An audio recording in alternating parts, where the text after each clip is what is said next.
You call it a betrayal. I call it a necessary correction. You simply weren't built to run this company.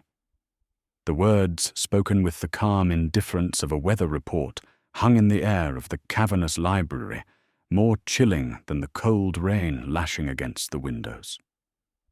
Julian Croft stared at his father, a man who sat comfortably in a high-backed leather chair, swirling a glass of amber liquid.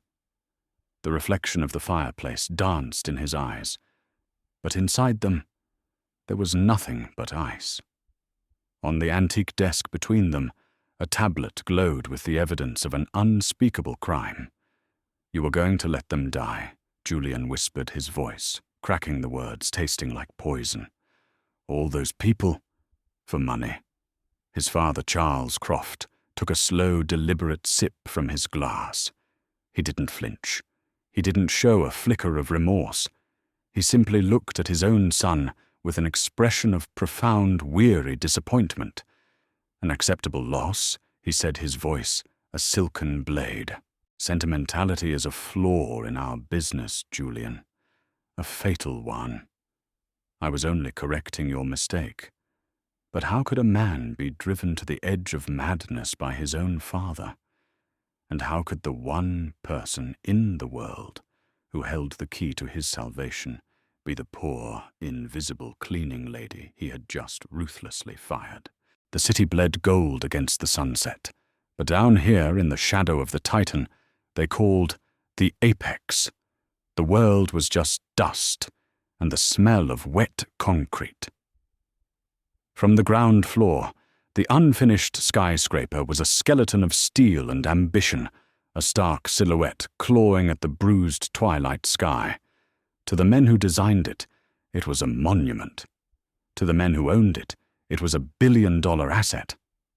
To Amara, it was just a job, the last in a long line of jobs that paid enough to keep the lights on and food on the table, but never enough to quiet the ghosts of what might have been. Her movements were a study in efficiency, honed by years of making herself invisible. The push of the wide dust mop, the rhythmic spray of cleaner, the clean wipe of a cloth over surfaces, still gritty with the day's labor. She was a phantom in a grey jumpsuit, her presence noted only by the clean spaces she left in her wake. The on-site project office was a chaotic mess of blueprints, coffee cups, and nervous energy. It was the brain of the operation, and tonight, like every night for the past month, the brain was having a migraine. Amara could feel the tension humming in the air, a low-frequency thrum of anxiety that clung to the air thicker than the drywall dust. She pushed her cart into the main strategy room, the walls of which were covered in massive, sprawling diagrams of the apex. Her eyes, usually downcast and focused on the floor, drifted upwards. They scanned the intricate web of lines and numbers, the complex language of structural engineering that was once supposed to be her own. Her gaze snagged on a specific section, a render of the load-bearing joints on the upper floors. A ghost of a memory, sharp and unwelcome, pierced through the monotony of her routine. Her father's voice, a low rumble from a life that felt a century ago, echoed in her mind. "The stress points, Amara. A building doesn't have a soul, but it has a spine. You have to respect the spine." A bitter taste filled her mouth. They hadn't respected his. They had called him paranoid, old-fashioned, an obstacle to progress. They had broken him with a termination letter and a sealed settlement, and in doing so, had broken her future along with him. She squeezed her eyes shut for a second, pushing the memory back down into the box, where she kept all the other painful things. Her job was to clean the floors, not to read the blueprints that decorated the walls like expensive, meaningless wallpaper. The distant, powerful crunch of gravel under the tires of a luxury vehicle announced his arrival. The atmosphere in the office, already tense, snapped taut like a guitar string. Amara didn't need to look to know who it was. Julian Croft, the CEO, the heir to the Croft construction empire. He was less a man and more a weather system, and he had just made landfall. She kept her head down, pushing her cart into a corner, making herself smaller. The glass door swung open, and a wave of cool, conditioned air, smelling faintly of expensive cologne, washed over the room. Julian Croft was even more imposing in person. He was tall, dressed in a charcoal suit, so perfectly tailored it seemed offensive amidst the grit of a construction site. His eyes, the color of a winter's sky, scanned the room with an unnerving stillness. They weren't the eyes of a builder. They were the eyes of an architect of capital, a man who saw girders and concrete as assets and liabilities on a balance sheet. His lead engineer, a man named Henderson, with a perpetually worried expression, met him at the door. "Mr. Croft, everything is proceeding as planned." Julian's voice was low and clipped with no room for pleasantries. "Your daily report mentioned minor vibrational harmonics on the 45th floor. Define minor." Henderson's collar suddenly seemed too tight. "It's within acceptable parameters, sir. A sub-optimal concrete curing time, we believe. We've had the team run diagnostics. The experts are confident it poses no structural risk. Experts," Amara thought the word, leaving a familiar metallic taste in her mouth. She'd heard that word before. It was the same word they had used to dismiss her father. Julian's gaze swept over the men huddled around the main display screen. They were the best in the business, a hand-picked team of seasoned professionals, all of them now looking like schoolboys caught cheating on a test. They pointed at charts and used a flurry of technical jargon, a smoke screen of complex words designed to sound impressive and reassuring. "The load simulations are green across the board," another engineer chimed in a little too eagerly. "It's a non-issue, Julian. We're on schedule." Amara pushed her mop bucket past the conference table, the squeak of the wheels a lowly interruption to their symphony of self-importance. Penguins at a rodeo. She thought a flicker of a smile touching her lips for a fraction of a second. All dressed up with nowhere to go but in circles. Julian didn't seem to hear them. His focus was absolute, his stillness a form of pressure more intense than any shouting. He walked over to the main blueprint on the wall, the very one Amara had been staring at moments before. He traced a single line with his finger, a line that ran from the foundation all the way to the spire. "The deadline for topping out is non-negotiable," he said, his voice dropping to a near whisper that was somehow louder than a yell. "The investors are not patient men. There can be no delays. There can be no mistakes. Ensure there are no more harmonics." He didn't wait for a reply. He turned his movements precise and economical and walked toward the exit. For a fleeting moment, his cold, calculating gaze swept across the corner where Amara stood. It passed right through her, his eyes registering her as nothing more than a part of the room's fixtures, a shadow in a grey jumpsuit. She wasn't a person. She wasn't even a ghost. She was a blank space. The glass door hissed shut behind him, leaving a vacuum of chilled air and renewed panic in his wake. The engineers immediately began talking in hushed, frantic tones, but Amara didn't hear them. She stood perfectly still, the handle of her mop cold in her hands, her eyes fixed on the blueprint on the wall. She was invisible, a ghost in a machine of steel and secrets, and she was terrifyingly certain that she was the only one who could see that the machine was breaking. What others discard, she was trained to see. The silence of the apex at night was a living thing. During the day, it was a symphony of chaos, the roar of machinery, the clang of steel on steel, the shouts of men. But after midnight, it settled into a deep, resonant hum, the sound of a giant holding its breath. This was Amara's time. In the quiet, she could almost forget the world outside the bills, stacked on her small kitchen table, the ache in her bones that was more than just physical exhaustion. Here there was only the simple, honest work of making dirty things clean.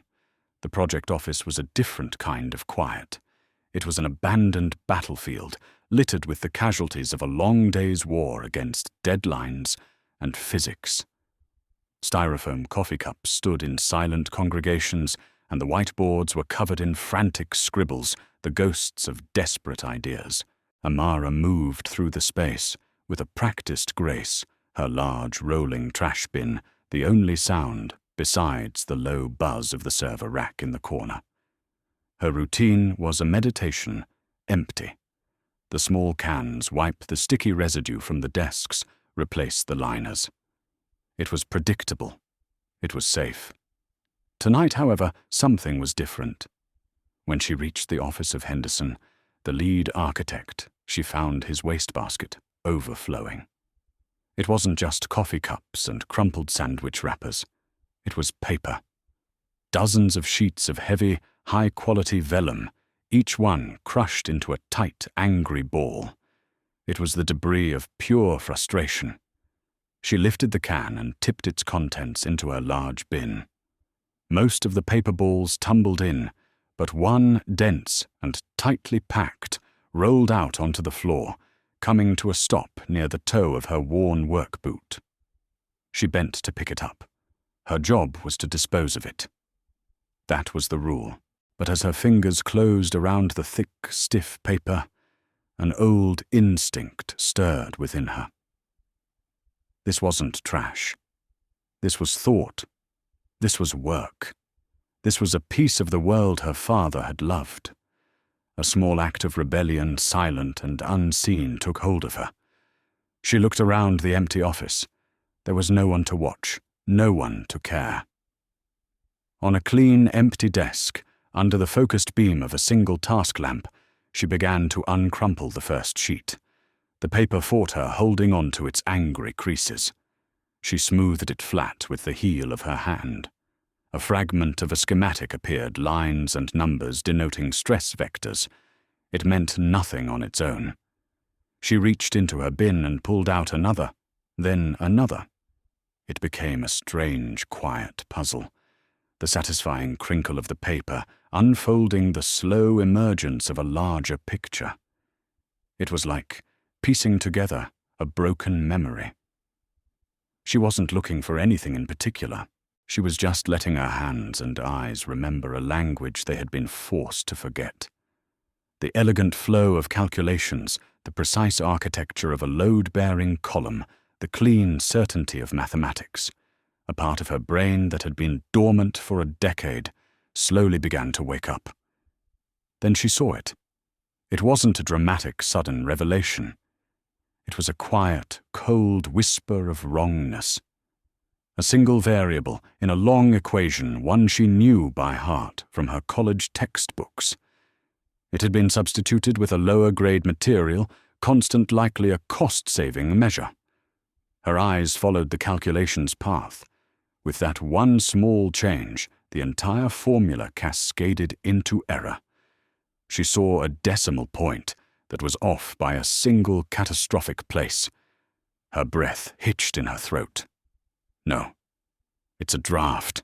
A misprint. They would have caught it. Her hands moved faster now, pulling more and more crumpled sheets from the bin, her heart starting to pound against her ribs.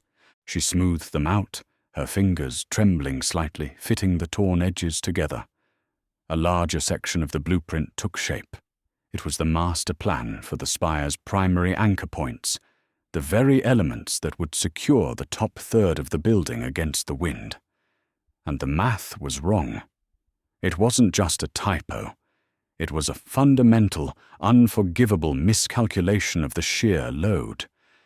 The numbers on the page didn't represent a building. They represented a tombstone. They spelled out, in the cold, unforgiving language of physics, a single horrifying word collapse. A wave of icy dread washed over her so intense it made her feel dizzy. The air in the room became thick and heavy, impossible to breathe. She placed her hands flat on the desk to steady herself, staring down at the evidence of a disaster waiting to happen. The low hum of the servers suddenly sounded like a funeral dirge. Her mind was a white-hot storm. What do I do? Who do I tell they'll fire me? They'll laugh at me. The cleaning lady. What does she know? The image of Julian Croft's dismissive, wintry eyes flashed in her mind. He had looked right through her. And then, in the midst of this silent, world-ending panic, a decade of conditioning took over. Her gaze fell upon a coffee ring on the desk next to the blueprints. Without a single conscious thought, her hand reached for the cloth tucked into her belt, and she wiped the stain away in a single, practiced motion.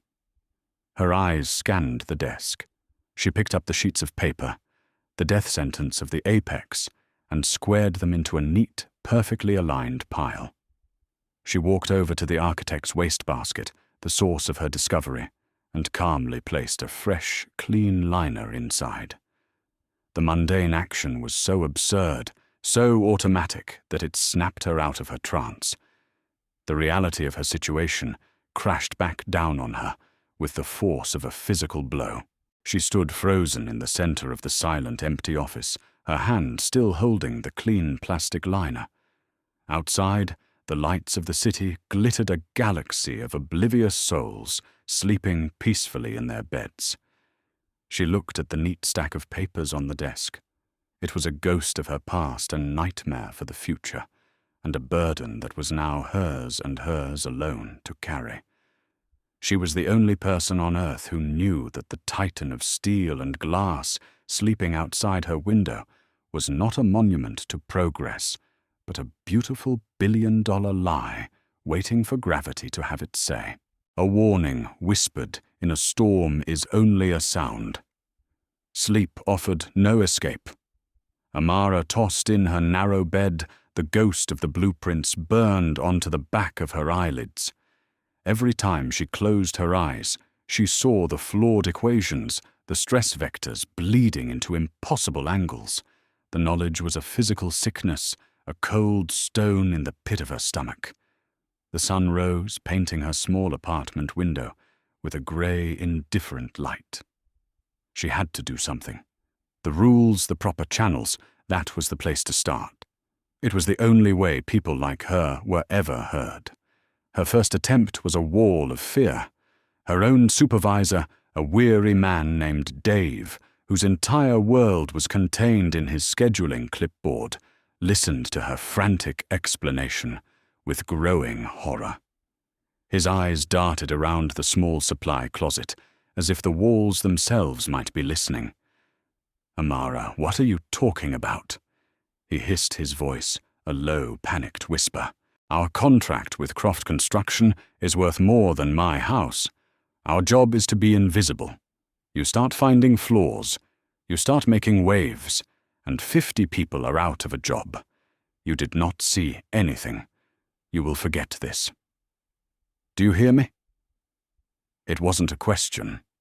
It was an order born of terror. Her second attempt was a wall of ego. She found the site foreman, Frank, a burly man with a sun-beaten face and hands, like worn leather barking orders near the foundation. He listened to her for less than 10 seconds before a deep, rumbling laugh started in his chest. "You," he bellowed, turning to the handful of workers nearby. "Get this. The cleaning lady thinks she's an engineer." The men chuckled. Frank turned back to her, his eyes filled with a casual, crushing disdain. "Henderson and his team have a combined 200 years of experience. You think they missed something you found in the trash?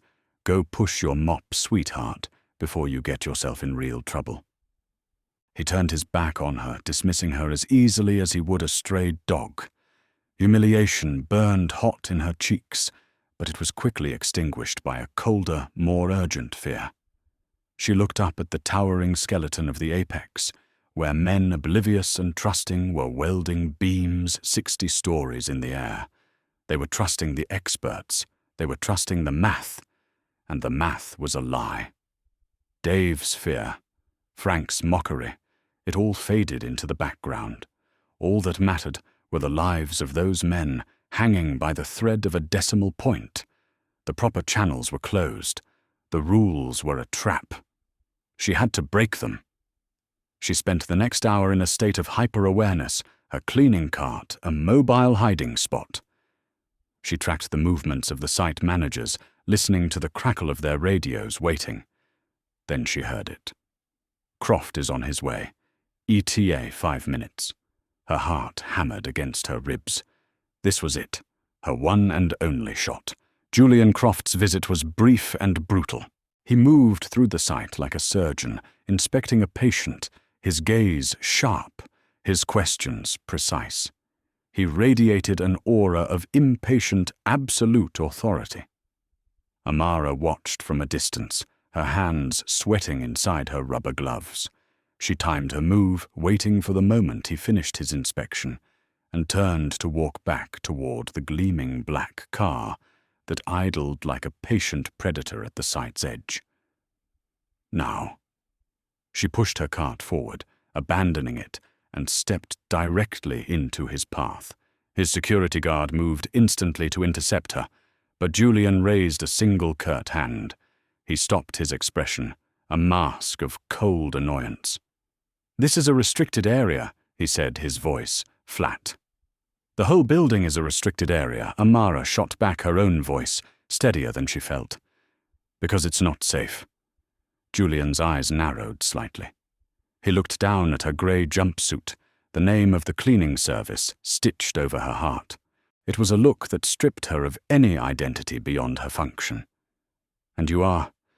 Amara lifted her chin. "I'm the person trying to stop your multi-million-dollar building from becoming a multi-million-dollar pancake."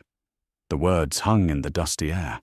A flicker of something, not surprise, but a momentary disruption of his perfect composure, crossed his face. The security guard tensed. Julian's lead architect, Henderson, who had been trailing behind, hurried forward. "Sir, my apologies. I'll handle this. I have a team of experts for that." Julian said, his eyes still locked on Amara, ignoring Henderson completely. Amara gave a short, mirthless laugh. "And how's that working out for you?" For a long second, no one spoke. Julian's jaw tightened, a muscle twitching almost imperceptibly.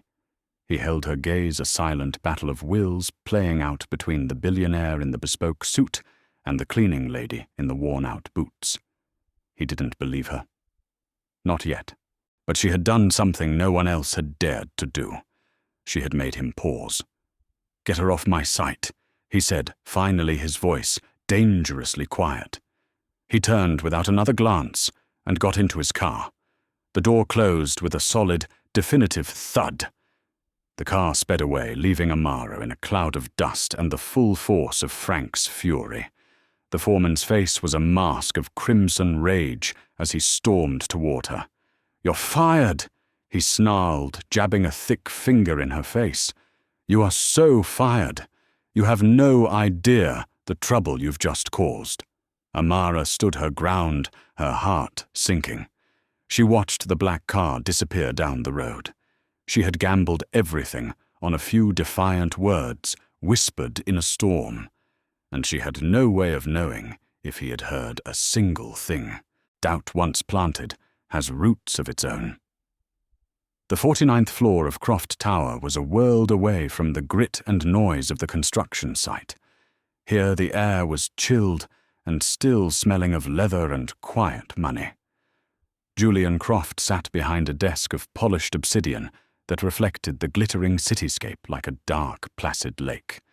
He was trying to focus on the quarterly earnings report in front of him, a document filled with the neat, predictable language of profit and loss that he understood so well. But his mind refused to cooperate. The numbers on the screen kept blurring, replaced by a pair of fierce, defiant eyes, and a voice that had cut through his authority like a diamond drill through concrete. A multi-million-dollar pancake. The phrase was absurd, unprofessional. It was the kind of thing a person with no concept of scale or consequence would say. It should have been easy to dismiss, and yet it had lodged itself in his brain, a piece of gravel in the gears of his well-oiled machine. He had built an empire on logic, on data, on the cold, hard facts presented by the best experts money could buy. He had no room for the hysterical warnings of a low-level contract worker. He pressed the intercom on his desk. "Sarah," he said, his voice clipped. "The cleaning lady at the Apex site today. The one who approached me. I want her name and I want her service contract terminated. Immediately." There was a pause on the other end. "Sir, I've already been in contact with the site manager. The cleaning crew is employed by a third-party vendor who is in turn subcontracted by our general contractor. They're citing privacy policies and refusing to release employee information without a formal complaint." Julian stared at the speakerphone. Julian Croft, a man who could orchestrate billion-dollar deals and reshape skylines with a handful of phone calls, was being stonewalled by the human resources department of a janitorial service. The irony was so thick he could taste it. His attempt to erase her from his world had only succeeded in making her more present, a frustrating puzzle his power couldn't immediately solve. He felt a flash of irritation so sharp it surprised him. "Fine," he snapped. "Leave it." He cut the connection and leaned back in his chair, staring out at the city he owned. He tried to work, but the woman's face, her name he didn't even know, kept interfering. He replayed their brief, charged encounter. She hadn't been hysterical. Her voice hadn't wavered. Beneath the layer of desperation, there had been a foundation of pure, unshakable certainty. She hadn't been guessing. She had been warning. He pulled up Henderson's daily report on his monitor, his eyes scanning the technical jargon that had seemed so reassuring just hours before. Minor vibrational harmonics. Suboptimal curing time. Within acceptable parameters. Before they had been the words of experts. Now they sounded like excuses. They were a shield of complex language designed to deflect and obscure. Who did you trust there? The team you paid millions to tell you everything was perfect, or the woman in the grey jumpsuit with nothing to gain and everything to lose? His fingers flew across the keyboard, pulling up the secure file for the Apex project. He bypassed the executive summaries and dove deep into the raw data, the geological surveys, the metallurgical reports. It was all a blur of green-lit checklists and approved signatures. Everything was perfect. Too perfect. A cold knot tightened in his gut. This feeling, this sharp, prickling doubt, was an unwelcome stranger. He had built his career on eliminating variables, on trusting the system he had created. Now he was contemplating throwing a bomb into the middle of it. He stood up and walked to the panoramic window. Far in the distance, the skeletal frame of the Apex was just a silhouette against the darkening sky, a monument to his legacy, or a time bomb. He made a decision. He turned from the window, walked back to his desk, and picked up his personal cell phone. He scrolled past the names of senators, bankers, and foreign dignitaries until he found a number he hadn't dialed in over a decade. The name on the screen read Marcus Thorne. An old-school structural engineer, a brilliant, cantankerous purist whom his father had once fired for being an obstacle to efficiency. The phone rang 3 times before a gravelly voice answered. "What, Marcus? It's Julian Croft." There was a long silence on the other end, then a dry chuckle. "Well, I'll be. To what do I owe the honor? Did you finally build something so tall it fell over?" "Not yet." "Julian," said his voice low, "I'm sending you a set of encrypted files, blueprints for a new project. I need a full, independent, and completely off-the-books analysis of the structural integrity. I need to know if there's a flaw, and I need it done yesterday." "This sounds expensive," Marcus grunted. Your price is irrelevant. Just tell me if I'm standing on solid ground or on a cliff's edge." He ended the call and sent the files the act, feeling both like a betrayal and a relief. He had just gone behind the backs of his entire team, his lead architect, his most trusted advisors. He had just staked a fortune and a significant amount of political capital on the word of a cleaning lady. Just as the file transfer completed, his desk phone chimed with the private line from his father. He took a breath and answered. "Julian, my boy," his father's voice boomed full of forced cheer. "Just got off the phone with the primary investors. They're thrilled. Can't wait for the topping out party. Don't you let anything delay that date, you hear me? A delay looks like weakness, and Crofts are never weak." Julian looked out the window at the distant, dark shape of the tower. "Don't worry, Dad," he said, the lie feeling like ash in his mouth. "Everything is perfectly under control." He hung up the phone and stood alone in the silence of his office.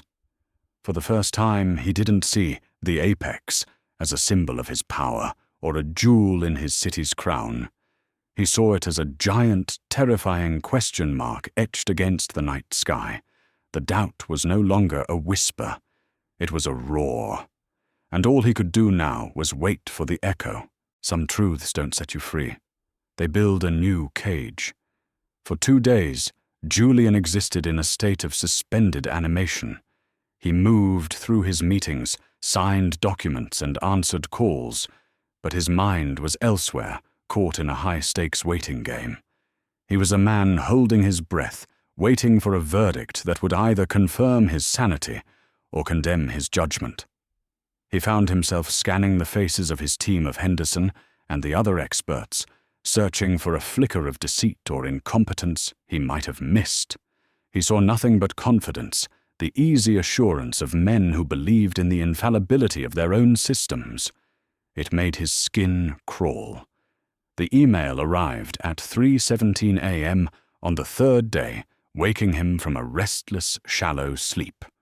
It was from a secure, encrypted server with a single name in the sender field, Marcus Thorne.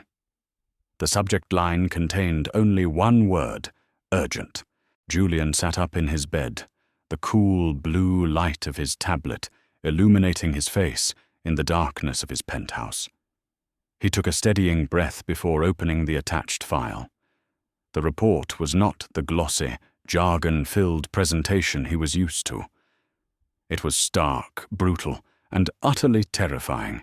It was a 20-page autopsy of a building that was still standing. Marcus had dispensed with all pleasantries, his analysis a series of short, sharp sentences that hit like hammer blows. Gross miscalculation of tensile strength in primary spire anchors. Load distribution model is fundamentally unsound. Data indicates catastrophic failure is not a risk, but a certainty above 60 stories. Julian's blood ran cold. He scrolled to the final page to Marcus's executive summary. It was a single damning paragraph. "Julian, I don't know what kind of circus you're running over there, but this isn't an engineering error. An intern wouldn't make this mistake. This is sabotage. This is a murder weapon disguised as a building. My official off-the-record advice, demolish it before it demolishes itself. And find the man who tried to kill everyone inside it." He dropped the tablet onto the bed as if it had burned him. The cleaning lady, the anonymous woman with the defiant eyes and the impossible warning. She was right. Julian Croft, with his degrees and his experts and his billion-dollar systems, had been walking blind on a cliff's edge, and the only person who tried to warn him was the one he had dismissed without a second thought. A wave of vertigo washed over him, so intense he had to grip the edge of his bed to keep the room from spinning. But the vertigo was quickly replaced by something else, a cold, crystalline rage. Marcus was right. This wasn't incompetence. This was a deliberate act. Someone on the inside had tried to sink his flagship project, to destroy his legacy.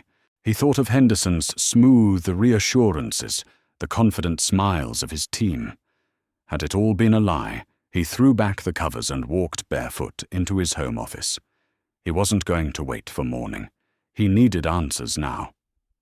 Sitting in front of his master terminal, he initiated a Level 1 diagnostic of the Croft Industries central server, using his CEO override clearance to peel back layers of security that no one else could touch. He wasn't looking for financial data. He was hunting. He needed the full digital history of a single file, Apex Spire, structural V9.std. The system worked lines of code scrolling past on the dark screen. He traced the file's life, every revision, every access, every digital fingerprint left behind. He saw the official sign-offs from Henderson's team, the approvals from the regulatory committee, all in a neat, orderly line. It was perfect. Too perfect. He dug deeper, cross-referencing server access logs with the file's metadata. He was looking for anomalies, for anything out of place. And then he found it. A single revision logged at 2:43 a.m. on a Sunday 3 months ago. The file had been accessed for only 90 seconds. The change made was microscopic, a single material constant in the structural formula swapped for a weaker one. It was an act of pure digital poison, so subtle it would pass 1,000 routine checks, but so potent it would bring the entire structure down. His heart began to pound, a slow, heavy drumbeat in the silent room. This was it. The source of the rot. He ran a trace on the IP address of the terminal that had made the change. He expected it to be masked to lead to a dead end. But the result came back, almost instantly clear and undeniable on his screen. The connection hadn't been external. It wasn't a rival company. It hadn't come from Henderson's office or any of the engineering workstations. The terminal was hardwired. It was located on the 50th floor of Croft Tower in the executive wing, in the private office of the chairman of the board. Time stopped. There was only one person who used that office. Only one person with that level of unrestricted access. Only one person whose authority was absolute. His father. Charles Croft. The name on the screen seemed to burn into Julian's retinas. It was impossible. It made no sense. He scrolled frantically through his memory, replaying conversations, boardroom meetings, casual phone calls. His father's constant pressure about the deadline. His offhand comments about how a failure would test his son's character. His jovial meetings with investors that always seemed to leave Julian feeling more pressured, more off balance. It hadn't been encouragement. It had been a tightening noose. The truth descended upon him, not in a rush, but as a slow, suffocating avalanche. His father wasn't trying to test him. He wasn't trying to make him stronger. He was trying to break him. He was sabotaging his own son, his own company, his own legacy. Julian stared at the screen, his face a pale, emotionless mask. The city lights outside, once a symbol of his domain, now looked like the cold, distant eyes of a universe that had suddenly become hostile and meaningless. He had thought the enemy was a flaw in the steel. He had been wrong. The flaw was in his blood. The heaviest burdens are not made of steel, but of blood. The digital proof on Julian's screen was a verdict, an execution, and an epitaph, all in one. The world outside his window continued its ignorant, glittering dance, but inside the sterile quiet of his office, a universe had collapsed. For an hour he didn't move. He just stared at his father's name, letting the poison of it seep into his bones. The anger he expected didn't come. There was only a vast, hollow emptiness where his trust and his identity used to be. He didn't call his lawyers. He didn't call security. He picked up his car keys, his movement stiff and robotic, and walked out into the night. Charles Croft's home was not a penthouse, but a stone fortress in the city's oldest, wealthiest neighborhood. It was a museum of their family's legacy, filled with dark wood oil paintings of stern-faced ancestors and the suffocating silence of old money. Julian found his father in the library, a glass of amber liquid in his hand, a portrait of Julian's grandfather looming over his shoulder. Julian didn't speak. He simply walked to the antique mahogany desk and placed his tablet upon it, the screen glowing with the server logs. He slid it across the polished surface. Charles looked down at the tablet, his expression unreadable. He scrolled through the data for a long moment, his face impassive. When he finally looked up, there was no shock in his eyes. There was no guilt. There was only a faint, chilling flicker of disappointment. "I knew you'd find it. Eventually." Charles said, his voice as smooth as the expensive liquor in his glass. "I had hoped it wouldn't be so soon. You were always too meticulous for your own good, Julian." The calmness of the confession was more jarring than any denial. Why, Julian's voice was a ragged whisper, the only sound he could manage. "Because you don't have the stomach for it," his father replied, taking a slow sip. "This empire wasn't built on caution and ethics. It was built on risk, on leverage, on breaking things to build them bigger. I watched you hesitate, watched you get bogged down by sentiment. You were going to run this company into the ground with your conscience. I did what was necessary to secure our family's future, to arrange a sale to a competitor who understands the real nature of this business. You were going to let that building collapse." Julian said the words, tasting like acid. "You were going to kill people." Charles shrugged, a gesture of casual indifference that shattered the last remaining piece of Julian's world. An acceptable loss. A tragic accident that would have paved the way for a very profitable transition. "You see things in black and white, son. I see the whole board." Julian stared at the man he had spent his life trying to emulate, trying to please. He wasn't looking at his father. He was looking at a stranger, a monster wearing a familiar face. Without another word, he turned and walked out of the library, out of the stone fortress, leaving the ghosts of his ancestors behind. He got in his car and drove. He had no destination. The city lights smeared past his windows in streaks of neon and gold, a meaningless blur. He was adrift in a life that was no longer his. The Croft name, the legacy he was meant to carry, was a brand of poison. His team, the experts he had trusted, were either fools or cowards. He was completely, utterly alone. As the miles dissolved under his wheels, one image kept cutting through the fog of his despair. A woman's face, fierce, determined eyes, a voice that had spoken the truth when everyone else was whispering lies. Amara, the cleaning lady, the woman who had more honor in her worn-out work boots than his father had in his entire gilded life. She was the only solid thing in a world that had turned to smoke. He didn't know her address, but he knew the general neighborhood she had pointed out to his driver once. He drove towards the city's gritty, forgotten corners, a place his expensive car had never been.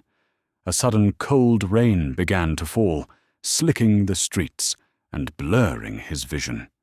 He finally found the street, a row of modest, aging apartment buildings. He parked, not caring that he was blocking a fire hydrant. He stood on the pavement in the pouring rain, his tailored suit now soaked and heavy. He looked up at the lighted windows, feeling like a man from another planet. He found her apartment number on the rusted mailbox and climbed the 3 flights of stairs, his heart, a heavy leaden thing in his chest. He stood before her door, water dripping from his hair onto the worn welcome mat. He was Julian Croft, CEO, a titan of industry, and he had never felt smaller or more broken. He raised a trembling hand and knocked. The door opened a moment later. Amara stood there, her hair pulled back, wearing a simple t-shirt and sweatpants. Her eyes widened in shock as she took in the sight of him. The drenched, ruined suit, the haunted, shattered look on his face. He opened his mouth to speak, but only a choked sound came out. He tried again, the words tearing their way out of him. He did it. He rasped, his voice raw with a pain that was almost physical. My father. It was all him. He did it. Everything is a lie. He was a shipwreck of a man ready to collapse on her doorstep. Amara stared at him, at the billionaire who looked like a lost child at the rain pooling around his expensive shoes on her linoleum floor. Her expression was a mixture of shock, pity, and something else. A deep, weary pragmatism. She took a slow breath, her gaze dropping from his face to the puddle he was creating. "Okay," she said, her voice surprisingly calm and steady in the storm of his confession. "But you're dripping rainwater all over my clean floor. Get inside before you catch pneumonia. A corporate takedown is one thing, pneumonia is another." He looked at her, stunned into silence by the sheer unexpected practicality of her words. She simply held the door open wider, a silent invitation out of the rain. He took a hesitant, shuffling step forward, crossing the threshold from his broken world into hers. The door clicked shut behind him, closing out the sound of the storm. To build something true, you must first dynamite the lies. The morning light that filtered through Amara's small apartment window felt different. It was no longer indifferent. It was forensic, illuminating the strange new reality of her life. At her kitchen table sat Julian Croft, the billionaire CEO, wearing a pair of her late father's old faded jeans and a sweatshirt that was too tight in the shoulders. The sight was so absurd, so profoundly out of place, that it felt more real than any of his expensive suits. He looked smaller, stripped of his corporate armor, his face etched with the exhaustion of a man who had stared into the abyss all night. They ate toast in a tense, shared silence. He was a guest in her world now, a refugee from his own life. The power dynamic had not just shifted, it had inverted. He was the one who was lost, and she was the one who held the map. Finally, he pushed his plate away and met her gaze. The haunted look was still in his eyes, but beneath it, something new had taken root. A hard, brittle resolve. "I know what I have to do," he said, his voice quiet but firm. He stood up, and for a moment, he was the CEO again, a man accustomed to command. "Will you come with me? I need you there." Amara didn't ask where. She just nodded. The emergency board meeting at Croft Tower was a scene of controlled panic. The air in the 30th floor boardroom was thick with fear and confusion. Henderson and the other senior executives sat around the massive granite table, whispering amongst themselves, their faces pale. At the head of the table sat Charles Croft, exuding an aura of calm authority, a king observing the unease of his court with detached amusement. He believed he had won. He believed his son had been broken. Julian walked in last. He wasn't wearing his usual armor of a tailored suit. He was dressed in a simple dark sweater and trousers, looking more like a professor than a CEO. He didn't take his seat. He remained standing, his hands resting on the back of his chair. "Thank you all for coming on such short notice," he began, his voice devoid of emotion.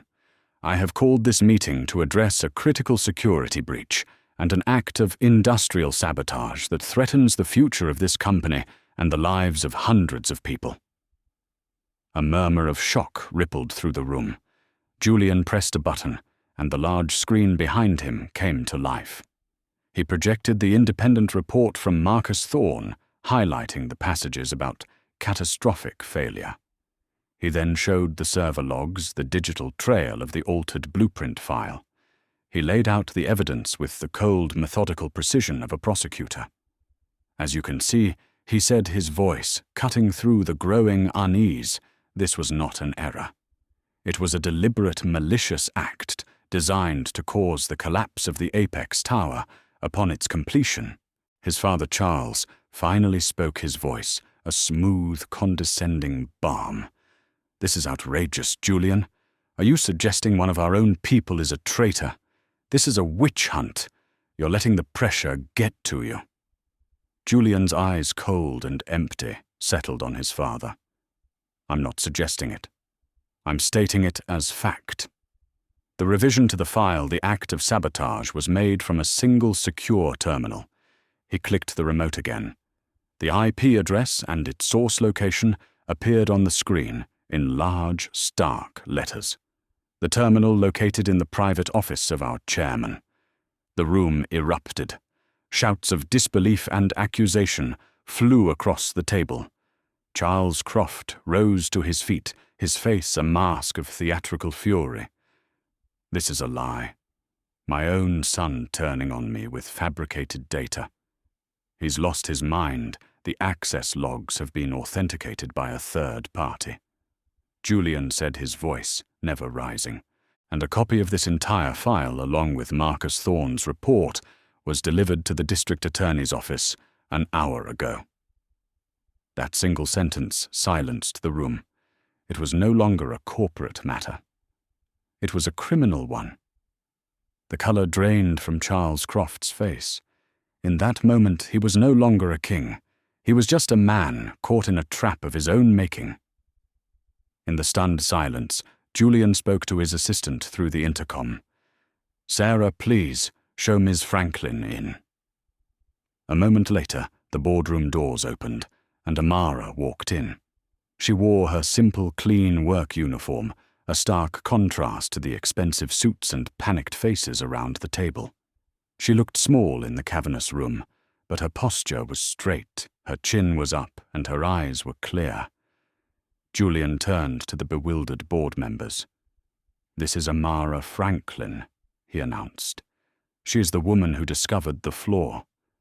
She is the woman who tried to warn us.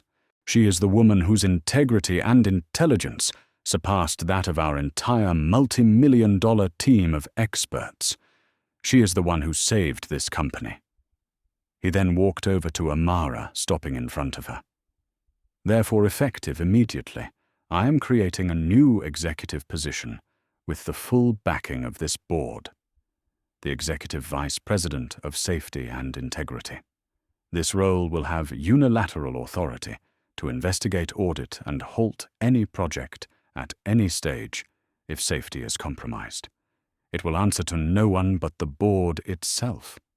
He looked directly at Amara, his voice softening for the first time. "And I am offering the position to you." The silence that followed was absolute. Every eye in the room was on Amara. They expected tears, a stammered "thank you," a display of overwhelming gratitude.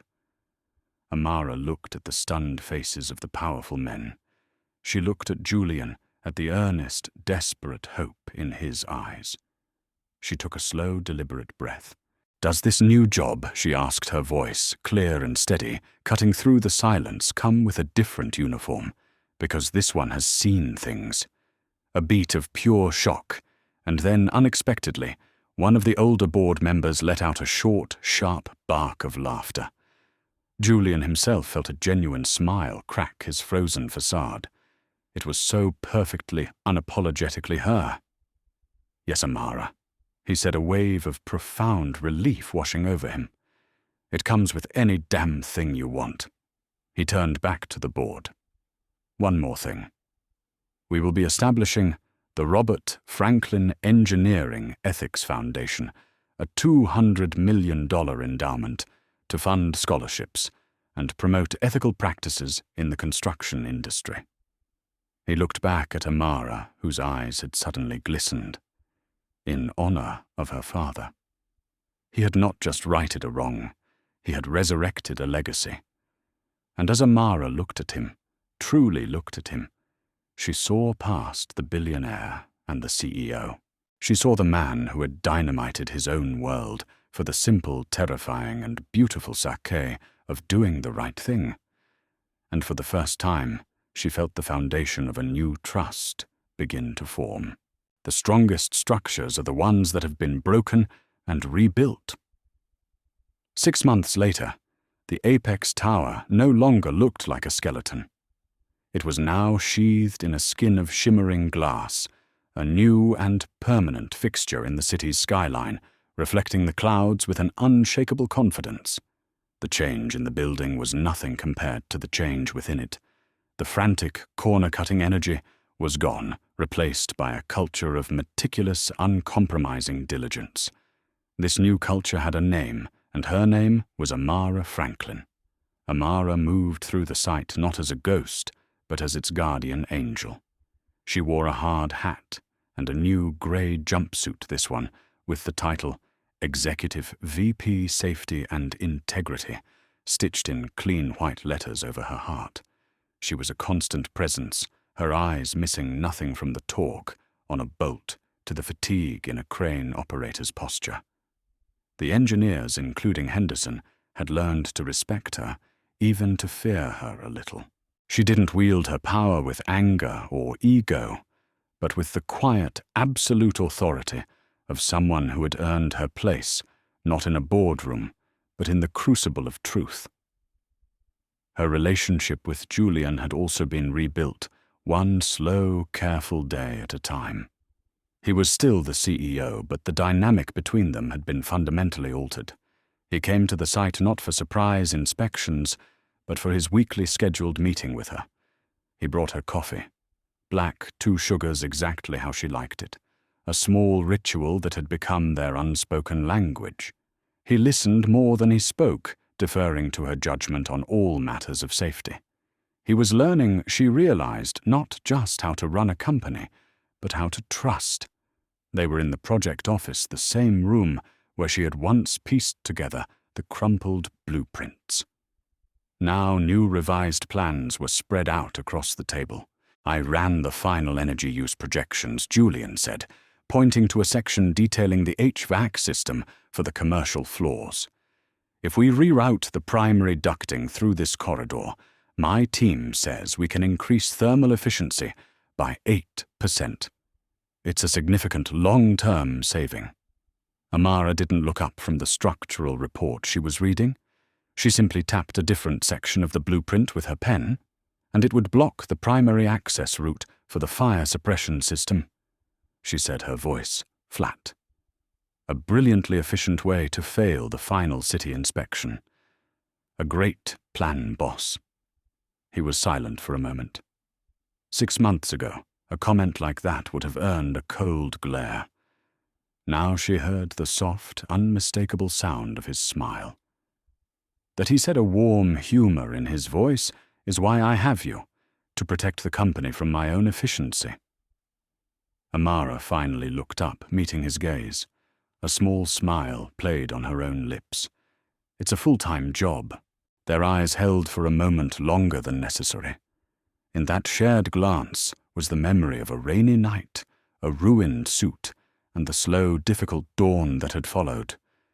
There was no need for grand declarations. Their partnership was being forged here, in the quiet spaces between the calculations and the hard work, built on a foundation of mutual respect. Later that afternoon, as the workday wound down, they stood together by the large window, looking up at the nearly finished tower.